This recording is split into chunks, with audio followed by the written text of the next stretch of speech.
selamat siang dan salam sehat bagi kita semua. Perkenalkan, saya Rubdi Lumban Siantar SSTMKes. Saya dosen tetap di Stikes Medistra Indonesia dari tahun 2011 pada program studi kebidanan. Saya menyelesaikan pendidikan program Magister Kesehatan dengan peminatan kesehatan reproduksi di Universitas Respati Indonesia Jakarta, lulus pada tahun 2014.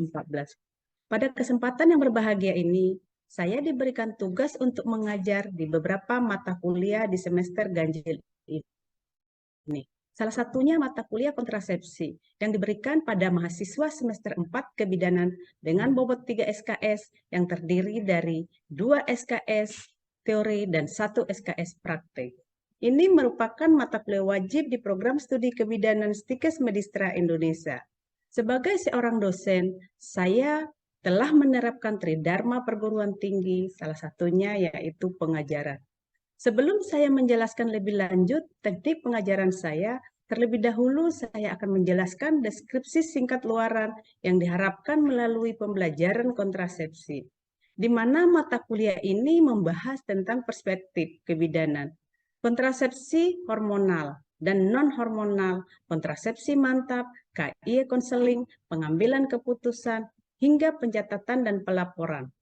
Secara umum, melalui mata kuliah ini, mahasiswa juga diarahkan untuk dapat menerapkan pemikiran yang logis, kritis, dan sistematis, serta bertanggung jawab. Untuk menentukan learning outcome, saya dan tim pengajar terlebih dahulu menyusun analisis instruksional dan peta konsep untuk menentukan capaian pembelajaran di setiap pertemuan hingga akhir dari mata kuliah pelayanan kontrasepsi.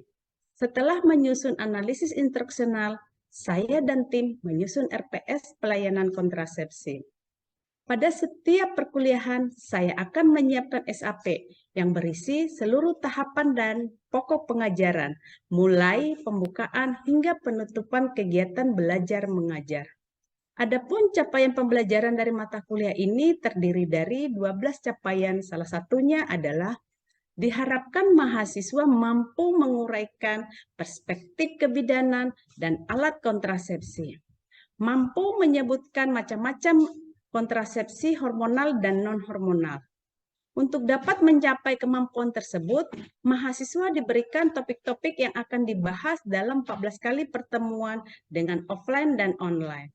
Adapun topik-topik yang akan dibahas salah satunya yaitu perspektif kebidanan pada pelayanan kontrasepsi dan KB, konseling KB, kontrasepsi non-hormonal dan hormonal, serta pengambilan keputusan dalam pelayanan kontrasepsi dan KB, serta pencatatan dan pelaporan. Setelah kita mengetahui deskripsi singkat mata kuliah pelayanan kontrasepsi ini, selanjutnya saya akan menjelaskan teknik pengajaran yang saya anut, yaitu dengan menggunakan metode DIY, yaitu Delivery, Interaction, dan Assessment. Yang pertama, Delivery. Cara saya menyampaikan materi ke mahasiswa dalam bentuk PowerPoint, dan saya akan share melalui Edlink, Classroom, dan WhatsApp. Yang kedua, interaksi. Interaksi merupakan cara berinteraksi antara saya dan mahasiswa. Di sini saya minta mahasiswa agar aktif bertanya dan mengemukakan pendapat. Kemudian sarana diskusi di luar kelas, kami menggunakan media WhatsApp dan Classroom. Selanjutnya yang ketiga, assessment. Assessment merupakan pemberian tugas kepada mahasiswa guna mengukur kemampuan mahasiswa. Hal ini saya lakukan secara objektif. Dalam waktu kontrak perkuliahan, saya menjelaskan cara penilaian dan bobot penilaian sehingga dipastikan mahasiswa dapat memahami dan tahu terlebih dahulu. Selanjutnya, seluruh perangkat pembelajaran mulai dari daftar hadir, BAP, RPS, SAP, materi, daftar tilik, dan nilai akhir wajib kita serahkan ke bagian administrasi Stikes Medistra Indonesia di setiap akhir semester. Demikian proses pembelajaran pada mata kuliah pelayanan kontrasepsi di program studi kebidanan Stikes Medistra Indonesia. Selanjutnya, saya akan menunjukkan cuplikan pembelajaran pelayanan kontrasepsi dengan menggunakan Zoom Meeting. Sudah terlihat? Baik, Ibu, sudah Ibu. Apakah suara saya sudah jelas terdengar? Baik, Ibu. Ibu mau Ibu Ibu. Oke, baik. Nah, pada siang hari ini kita membahas tentang PILKB. Di sini tujuan pembelajaran kita pada hari ini diharapkan teman-teman mahasiswa mampu memahami serta menyebutkan tentang PILKB. Di mana di sini yang mau kita bahas dari mulai pengertian, tujuan, jenis-jenis PILKB, mekanisme, cara mengkonsumsi PILKB. Nah, rencana kegiatan perkuliahan kita pada hari ini yang pertama menyampaikan materi. Ya, materi yang kita sampaikan, yang saya berikan yaitu berupa PowerPoint. Kemudian yang kedua ada sesi tanya jawab. Yang ketiga nanti ada evaluasi. Jadi di evaluasi ini diharapkan teman-teman fokus karena nanti ada pertanyaan yang Ibu berikan. Kemudian kesimpulan, ya. Di kesimpulan ini nanti sebaiknya mahasiswa bisa menyimpulkan, ya, seperti itu. Kemudian kita masuk dengan mekanisme penilaian dalam mata kuliah pelayanan kontrasepsi. Di sini penilaian yang diambil yaitu penilaian sikap 10%, di mana di sini dilihat keaktifan mahasiswa dalam perkuliahan seperti tadi, on-cam, pakaiannya, seperti itu. Kemudian pengetahuan 45% yang terdiri dari tugas individu atau tugas kelompok. Kemudian presentasi, itu nilainya 25%. Kemudian ada ujian tengah semester, 35%. Kemudian ujian akhir semester 40%.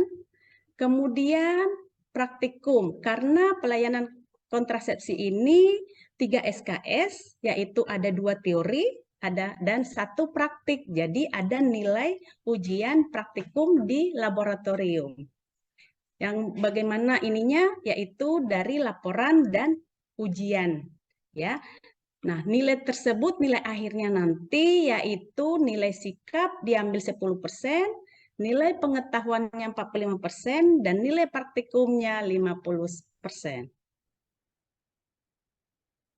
Referensi yang Ibu gunakan dalam perkuliahan pelayanan kontrasepsi ini yaitu buku ajar asuhan keluarga berencana dan pelayanan kontrasepsi.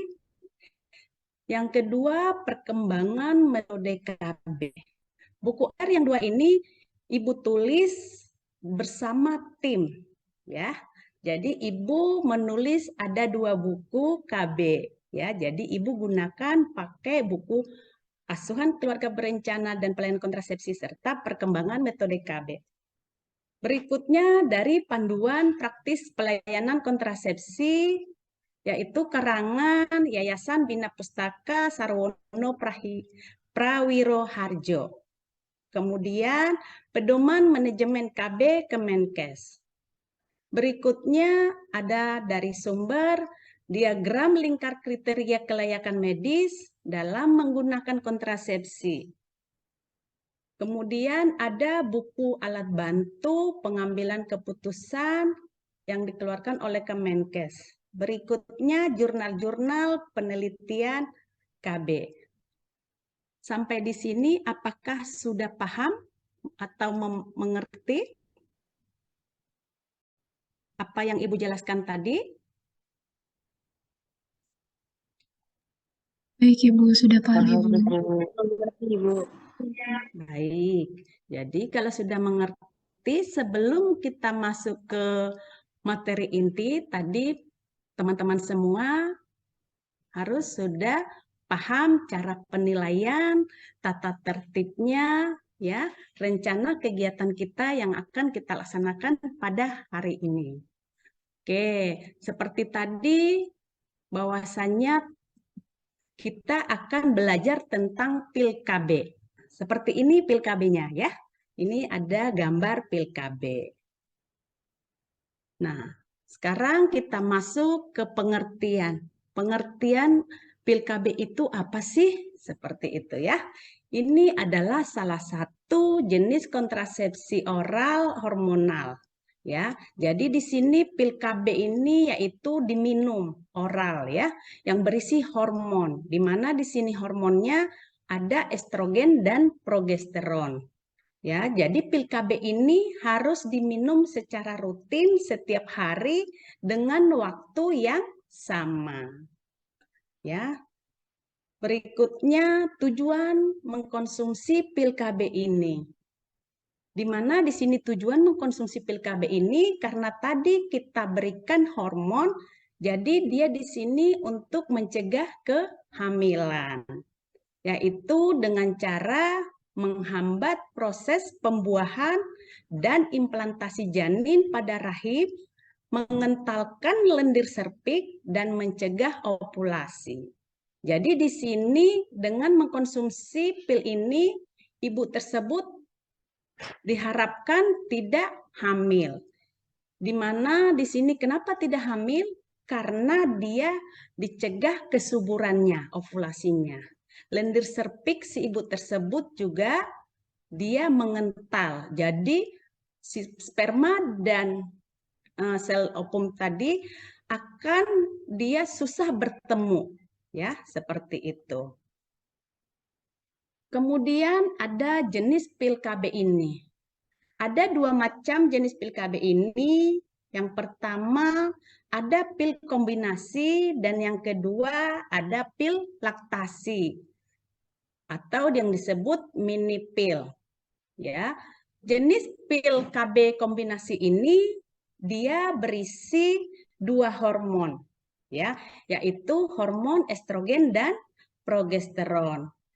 Pil KB kombinasi ini sangat banyak ditemui di pasaran, ya, di apotek, ya, seperti itu.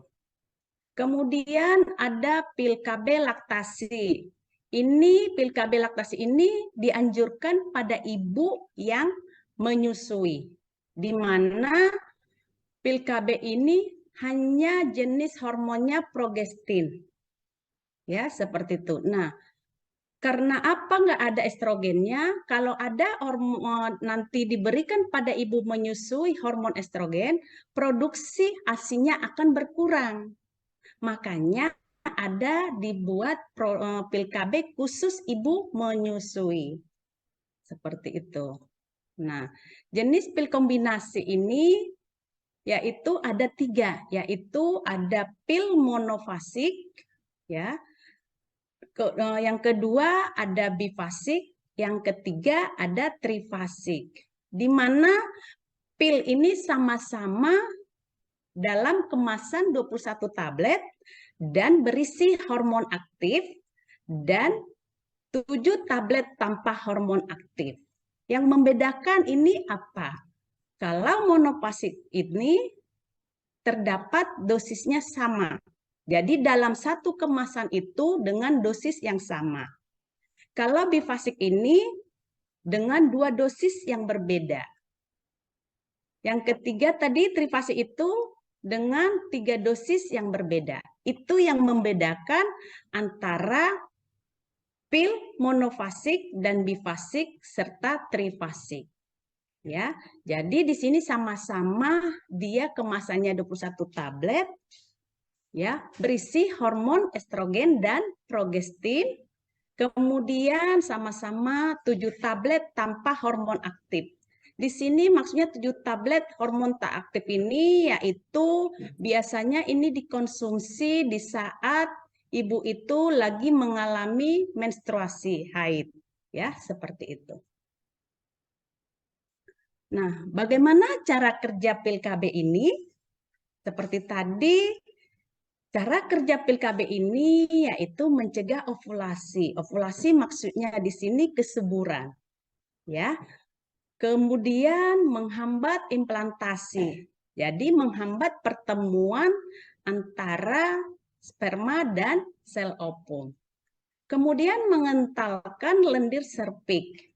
Kemudian mengubah lapisan dinding pada rahim menjadi tipis. Ya, seperti itu. Jadi di sini dengan mengkonsumsi pil KB ini, ibunya akan kesuburannya berkurang dan lendir serviksnya akan mengental. Ya, seperti itu. Nah, waktu menggunakan pil KB ini, ya, pil KB ini digunakan setiap saat selagi haid, ya. Kalau ibunya lagi haid, tetap mengkonsumsi pil KB, di mana tadi di dalam kemasan itu ada pil KB yang hormonnya tidak aktif. Kemudian bisa dikonsumsi hari pertama sampai hari ke-7 siklus haid. Yang ketiga, boleh menggunakan pada hari ke-7 sampai ke-8, tetapi perlu menggunakan metode kontrasepsi yang lain, seperti menggunakan kondom. Berarti di sini bapaknya yang menggunakan, ya. Kemudian mulai pada hari ke-8 sampai hari ke-14 atau tidak melakukan hubungan seksual sampai menghabiskan paket pil KB tersebut. Kemudian waktu menggunakan pil KB berikutnya yaitu setelah melahirkan. Di mana di sini maksudnya setelah ibu habis melahirkan, sebelum ibunya dapat nanti mens berikutnya, ya misalnya nih pada 35 hari setelah melahirkan ibunya sudah datang haid. Nah, di situ dikonsumsi, ya. Kemudian di sini setelah 6 bulan memberikan ASI eksklusif. Nah, setelah selesai memberikan ASI eksklusif, biasanya ibunya sudah kembali ke kesuburannya. Jadi di sini langsung minum pil KB tersebut. Berikutnya setelah 3 bulan tidak menyusui. Misalnya di sini ibunya sudah 3 bulan tidak menyusui, ya. Jadi dia bisa mengkonsumsi pil KB tersebut.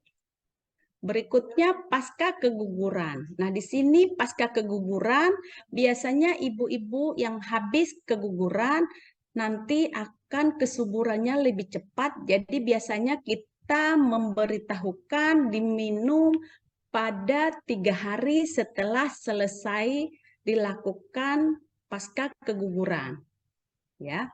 Kemudian pil dapat segera dikonsumsi tanpa menunggu haid. Misalnya dia udah habis dari kemasan pertama atau sudah selesai suntik nih. Saya mau pindah ke pil. Nah, bisa langsung dikonsumsi. Seperti itu.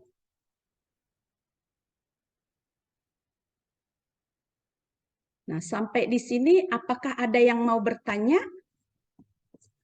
Silahkan yang mau bertanya. Ibu, maaf Ibu, saya Dahlia izin bertanya Ibu.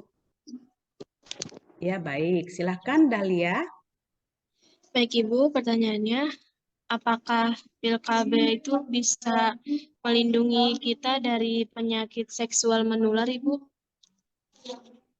Baik Ibu, terima Oke. kasih Ibu. Ya, bagus sekali pertanyaannya. Bahwasanya pil KB ini tidak bisa untuk mencegah penyakit menular seksual karena ini bukan alat untuk mencegah penyakit. Ya, ini salah satu untuk mencegah kehamilan. Ya, yang bisa mencegah penyakit menular itu yaitu dengan pakai kondom. Ya, oke. Baik. Bagaimana Dahlia? Jawabannya apakah sudah jelas? Ibu, maaf Ibu, sudah sangat jelas. Terima kasih Ibu. Ya, sama-sama. Kemudian kita lanjut lagi. Apa manfaat pil KB ini? Pil KB ini memiliki efektivitas yang tinggi. Ya, pil KB ini tidak mengganggu hubungan seksual. Ya, kemudian siklus haidnya menjadi teratur dan tidak terjadi nyeri saat haid. Ya, kemudian pil KB ini dapat digunakan dalam waktu jangka panjang. Berikutnya, mudah dihentikan setiap saat. Kesuburannya segera kembali setelah penggunaan pil dihentikan. Kemudian dapat digunakan sebagai alat kontrasepsi darurat. Ya, jadi di sini manfaatnya sangat banyak sekali, ya. Terutama dia pil KB ini sangat efektivitasnya tinggi untuk mencegah kehamilan. Ya, yang artinya di sini ibu-ibu yang mengkonsumsi pil KB ini harus tetap ingat, jangan sampai lupa gitu ya, agar efeknya itu sangat bagus sekali pada tubuh si ibu tersebut. Nah, dan dihentikannya juga setiap saat. Misalnya nih, hari ini tadi terakhir minum. Nah, sudah tidak mau lagi pakai pil KB. Nah, langsung pindah ke ke KB yang lain, misalnya mau pakai suntik atau saya mau rencana hamil gitu. Nah, nanti kesuburannya akan cepat kembali jika sudah tidak mengkonsumsi pil KB tersebut. Cara mengkonsumsi meminum pil KB. Seperti tadi, pil KB ini diminum setiap hari dengan jam yang sama. Jadi harus setiap hari dengan jam yang sama. Misalnya jam yang sama artinya di sini. Seperti tadi kita anjurkan baiknya itu malam hari. Ya, misalnya jam 7 malam. Nah, hari ini dikonsumsinya jam 7 malam, besok dikonsumsinya jam 7 malam. Seperti itu. Nah, kemudian jika lupa satu hari, jika lupa nih hari ini minumnya, besok langsung mengkonsumsi dua tablet. Yang buat hari ini sama buat besok. Seperti itu. Nah, kemudian cara mengkonsumsi pil KB ini biasanya dalam kemasan ini ada aturannya. Misalnya, dia dibuat di situ ada dikatakan bahwasanya dia itu mulailah dari bidang kuning, bidang merah, seperti itu. Ya. Kemudian pemakaian sehari-hari kalau karena kesalahan atau lupa, jadi di sini kegagalannya lebih besar, 6-8 kehamilan atau 100 wanita pemakai pada tahun pemakaiannya. Ya, jadi kalau lupa itu lebih besar resikonya. Kemudian biasanya kesalahan ini yang paling sering terjadi, yaitu lupa menelan pil atau dia terlambat memulai kemasan. Nah, sekarang kita masuk pada evaluasi. Nah, Ibu akan mempertanyakan seperti tadi di slide pertama sudah diberitahu bahwasanya ada evaluasi, ya. Coba Ibu mau tahu bagaimana mahasiswa tadi apakah memahami penjelasan yang saya berikan tadi? Ya, saya tanya satu orang yaitu Ayu Ulandari, apakah hadir? Ibu, maaf Ibu, saya hadir Ya. Ibu. Baik, Ayu bisa disebutkan apa pengertian pil KB? Ibu, maaf Ibu, baik Ibu, saya izin menyebutkan terkait pengertian pil KB. Pil KB merupakan salah satu jenis kontrasepsi oral hormonal yang diminum secara rutin setiap hari untuk mencegah kehamilan, Ibu. Ibu, maaf. Oke, bagus sekali. Jadi pil KB ini yaitu alat kontrasepsi yang diminum ya, yang diminum setiap hari yang mengandung hormon estrogen dan progesteron. Makasih buat Ayu, berarti Ayu tadi memahami dan fokus dalam perkuliahan ini.